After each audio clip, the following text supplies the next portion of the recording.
All right, let's dive into something that happens right under our fingertips, thousands of times a day, but almost nobody ever thinks about. We're going to trace the incredible, high-speed journey of a single keystroke and figure out how your computer actually works. I mean, it feels like magic, right? You tap a key and boom, the letter just pops up on your screen. It's totally instant. But in that tiny, tiny sliver of time, a crazy fast chain of events just went down inside your machine. So what is really going on under the hood? So to get this, we've got to start with a basic concept, input/output, or just I/O. Really, it's just the computer's way of communicating with the rest of us. Your keystroke? That's an input, a signal the computer gets from you. The letter showing up on the screen, that's the output, the signal it sends back. This simple little I/O operation is what kicks the whole thing off. At the highest level, you can think of it like a three-step dance. You give it some input, the computer does its thing and processes it, and then it gives you the output. Sounds simple enough, yeah? But that middle step, the process part, oh, that's where things get really interesting. Let's peel back that layer. So, where's the first stop for our little signal? You might guess it goes straight to the computer's brain, the CPU, but nope. It actually makes a pit stop at this massive communication hub, kind of like the central nervous system for the whole machine. And here it is, the motherboard. Just think of it like the map of a city, connecting every single part. The CPU, the memory, your hard drive, everything is plugged into this one board. Your keystroke has basically just arrived at Grand Central Station. Now it needs someone to tell it which track to go to. And that's where the chipset comes in. The chipset is basically the motherboard's air traffic controller. It sees that signal coming in from your keyboard, and its whole job is to manage the flow of data, directing that signal where it needs to go next, which, as you can imagine, is a pretty important destination. So thanks to our traffic controller, the chipset, our signal has finally made it to the main event. We're talking about the rock star of computer components, the central processing unit, the CPU. This is the brain of the whole operation. And if you look inside the CPU, it's not just one thing. You've got the control unit, which is like the director of the show, the arithmetic logic unit, which does all the math, and registers, which are like tiny, super fast bits of scratch paper. All of them work together to run the program you're using, which right now is just waiting for your next keystroke. So how does a CPU actually do stuff? Well, it's in this constant, ridiculously fast cycle. Fetch, decode, execute. It fetches an instruction from memory, like, hey, a key was just pressed. It decodes that instruction to figure out what it's supposed to do, and then it executes it, telling other parts what to do next. This little loop happens billions of times a second, but there's a huge problem hiding in plain sight.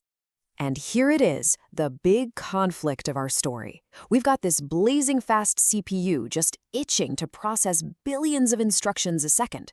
But what happens if the data it needs isn't there yet? It has to wait. And that waiting creates a massive, system-wide traffic jam. This quote just nails it. It's a weird paradox. The faster we make our processors, the worse the waiting problem gets. The CPU is like a world-class chef who can cook a gourmet meal in 30 seconds flat, but they have to wait 5 minutes for the delivery guy to bring the ingredients. This whole situation has a name. It's called being I/O bound. It just means your computer's speed isn't actually limited by its brain, but by how fast it can get information from the outside world. And this is so important. It doesn't matter if you have the fastest processor on the planet. If it's always just sitting around waiting for the keyboard or the hard drive, your whole system just grinds to a halt. And the reason for this problem goes way back to the very design of most computers. This is the classic von Neumann architecture. See that single path, that bus? Well, both the instructions, the what to do, and the data, the stuff to do it with, have to travel down this same exact road to get to the CPU. It's a built-in traffic jam by design. Now check this out. Compare that to the diagram on the right, the Harvard architecture. See the difference? Separate paths. It's like having an express lane just for instructions and another one just for data. Now, our computers today aren't pure Harvard architecture, but they've come up with some incredibly clever tricks inspired by this idea to get around that traffic jam. Okay, so how do we fix this? I mean, what do you do when the main highway is totally gridlocked? You find a shortcut.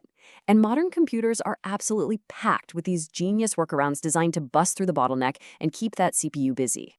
So meet hero number 1, Direct Memory Access, or DMA. This is a total game changer.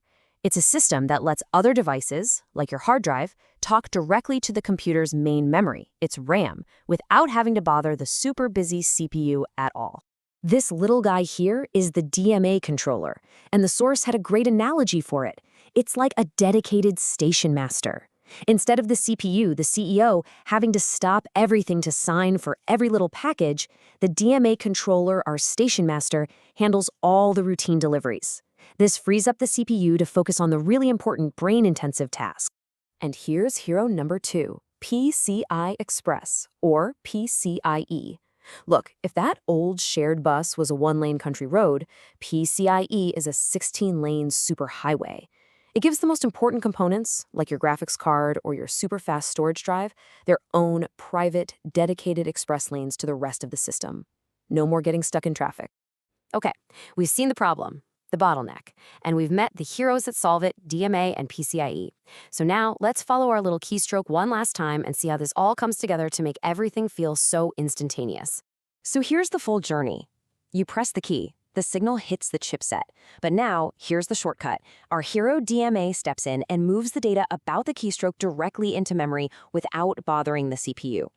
The CPU then gets a little tap on the shoulder saying, hey, the data's ready. It does its super fast fetch, decode, execute thing, and finally the result, the image of the letter, is blasted down a dedicated PCIe superhighway straight to the graphics card, which flashes it onto your screen. And this is the real takeaway. We're all obsessed with CPU speed, the gigahertz.